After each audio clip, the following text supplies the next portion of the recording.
चलिए ठीक है साहब, आज हम लोग लेक्चर नंबर 22 की शुरुआत करेंगे और आज के लेक्चर में हम लोग पढ़ेंगे गियर ट्रेन। गियर को हमने बहुत डिटेल में पढ़ा, what is gear, what are the different types of gear, velocity ratio of gear drive. ठीक है, अब हम लोग नेक्स्ट जो टॉपिक पढ़ने वाले हैं वो है गियर ट्रेन। गियर ट्रेन आप नॉर्मली समझिए, ट्रेन का मतलब क्या होता है, एक इंजन और बहुत सारा डब्बा सिक्वेंसली कनेक्ट होता है, बहुत सारे कोचेस जो है एक लाइन से कनेक्ट होते हैं और सारा एक साथ काम करते हैं। जब भी ट्रेन चलती है तो सारा पूरा जितना भी लंबा ट्रेन है, जितना उसमें कोचेस हैं, जो इंजन है, सारा एक साथ रेलवे ट्रैक पर चलते हैं या नहीं चलते हैं। उसी तरह से गियर ट्रेन क्या होता है, बहुत सारे गियर्स जो होंगे वो आपस में कनेक्ट होंगे और पावर और मोशन को ट्रांसमिट करने का काम कर रहे होंगे, उसी को बोलते हैं gear train. When more than two, है ना, या फिर टू या फिर more than two gears are connected from a different shaft, उसको बोलेंगे हम लोग गियर ट्रेन। हमने क्या लिखा है definition, it is a combination of two और more gears connected together to transmit motion and power from one shaft to another shaft। बहुत ही इजी लैंग्वेज में हमने आपको बताया। ठीक है, गियर ट्रेन का मेन पर्पस क्या है, अगेन आपका स्पीड को बढ़ाना या घटाना, या फिर टॉर्क या ट्विस्टिंग फोर्स को बढ़ाना। ओ यार, लाइन ही कट गया साहब, लाइन आने दीजिए। ठीक है साहब, करंट आ गई है। तो हमने बता रहा था क्या कि पर्पस ऑफ गियर ट्रेन, तो बता चुका हूं, स्पीड को बढ़ाने या घटाने का काम कौन करता है, गियर ट्रेन। इवन टॉर्क को भी बढ़ाने या घटाने का काम करता है गियर ट्रेन। अगर हमको डायरेक्शन चेंज करना है गियर्स के बीच में, मान लीजिए अभी दो गियर लगा हुआ है, तो एक क्लॉकवाइज घूम रहा है, एक एंटी क्लॉकवाइज घूम रहा है। अगर हम एक और गियर का इस्तेमाल कर देंगे तो फिर ये ड्राइवर और लास्ट वाला ड्रिवन बन जाएगा। तो इससे ड्राइवर और जो लास्ट में गियर इस्तेमाल करेंगे ड्रिवन, है ना, दोनों का डायरेक्शन सेम हो जाएगा। तो हम लोग डायरेक्शन ऑफ मोशन को चेंज करने के लिए भी गियर ट्रेन का इस्तेमाल करते हैं। और फिर नॉन पैरेलल शाफ्ट, जैसे हमने बताया था आपको, बेवल गियर पढ़ाया था ना, तो नॉन पैरेलल शाफ्ट में भी हम लोग पावर को और मोशन को ट्रांसमिट करने के लिए गियर ट्रेन का इस्तेमाल करते हैं साहब। चार तरह के मुख्य गियर ट्रेन होते हैं। पहला है सिंपल गियर ट्रेन, दूसरा है कंपाउंड गियर ट्रेन, तीसरा है रिवर्टेड गियर ट्रेन और चौथा है एपिसाइक्लिक गियर ट्रेन। आपके सिलेबस में अभी सिर्फ सिंपल गियर ट्रेन और कंपाउंड गियर ट्रेन पढ़ना है, लेकिन ये चारों बहुत ही ज़्यादा इंपॉर्टेंट है। इवन ये पूरा चैप्टर बहुत ज़्यादा इंपॉर्टेंट है। यहाँ से क्वेश्चंस आपके सेमेस्टर में, यहाँ से क्वेश्चंस आपके कॉम्पिटिटिव एग्जाम में, इवन यहाँ से क्वेश्चन इसरो में भी आए हुए हैं। ठीक है, रिवर्टेड गियर ट्रेन से क्वेश्चन आए हैं इसरो में।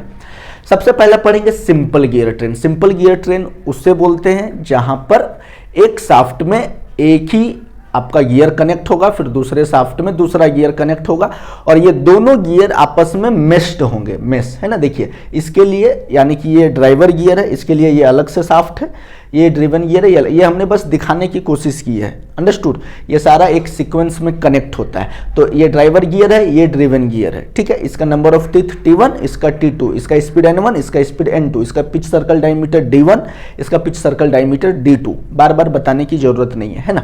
सो when only one gear is mounted on a shaft and another gear is mounted on another shaft, है ना, and all the gears are connected in sequence to transmit motion and power from one shaft to another. अभी हमने समझाने के लिए दो है, हो सकता है दो से ज्यादा, तीन भी हो सकते हैं, चार भी हो सकते हैं, पांच भी हो सकते हैं, छह भी हो सकते हैं।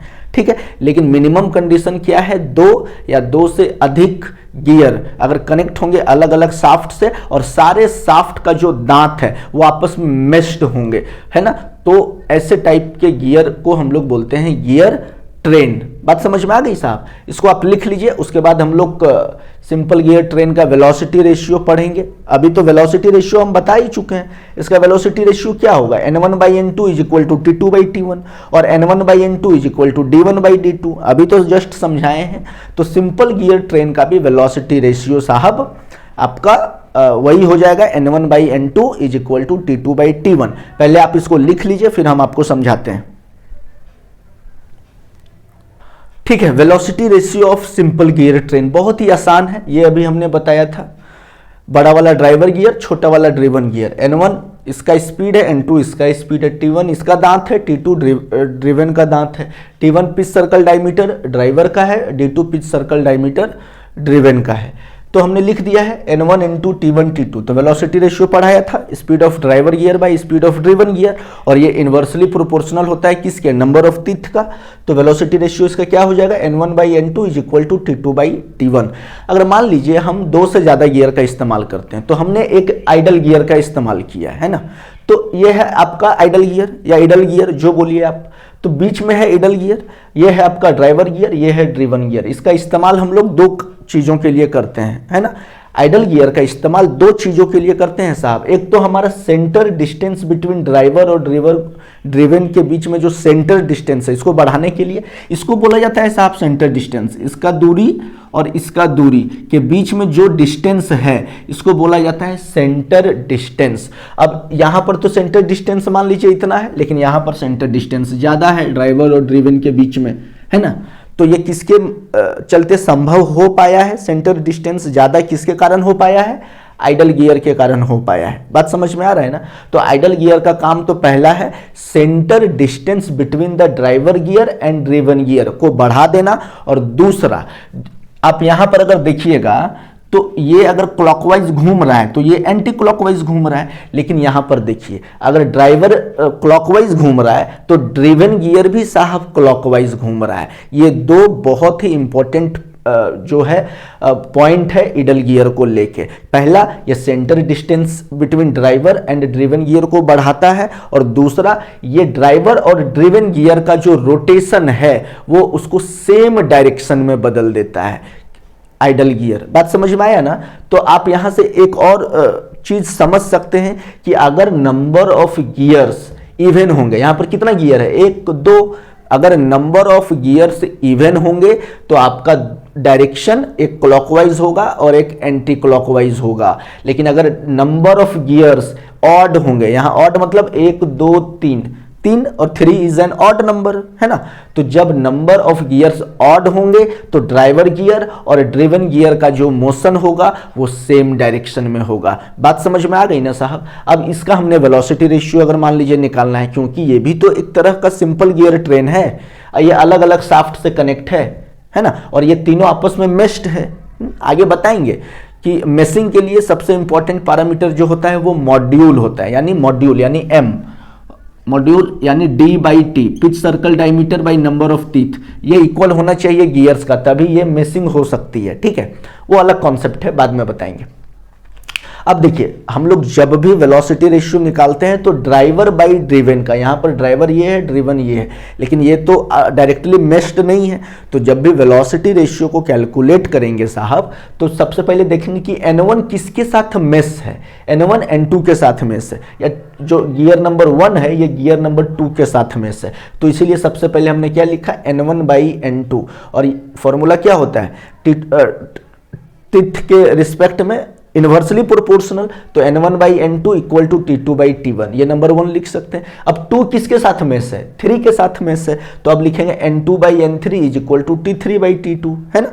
फिर दोनों इक्वेशन को अगर कंसिडर करते हैं तो N1 बाई N2, LHS को एक साइड रखिए, N1 by N2 into N2 by N3 is equal to T2 by T1 into T3 by T2, क्योंकि वेलोसिटी क्या होगा आपका मल्टीप्लाई हो जाएगा। तो अब देखिए N2 कट गया, यहाँ पर T2 कट गया, तो अब फाइनली क्या बचा, देखिए speed of driver gear by speed of driven gear, यानी N1 बाई N3, यही है ना। और फॉर्मूला क्या बोलता है वेलोसिटी रेशियो का, speed of driver gear by speed of driven gear. तो यहाँ N1 क्या है, ड्राइवर गियर, N3 क्या है, ड्रिवन गियर, तो N1 by N3 is equal to T3 by T1। इस तरीके से वेलोसिटी रेशियो निकाला जाता है साहब। ठीक है, इतना आप अच्छे से अपने कॉपी में लिखिए, आपको समझ में आ जाएगी। उसके बाद आइडल गियर का जो हमने पॉइंट बताया है 2 पॉइंट, उसको लिखवा देंगे। उसके बाद सिंपल गियर ट्रेन का जो टॉपिक है साहब ये समाप्त हो जाएगा। इसको लिख लीजिए साहब।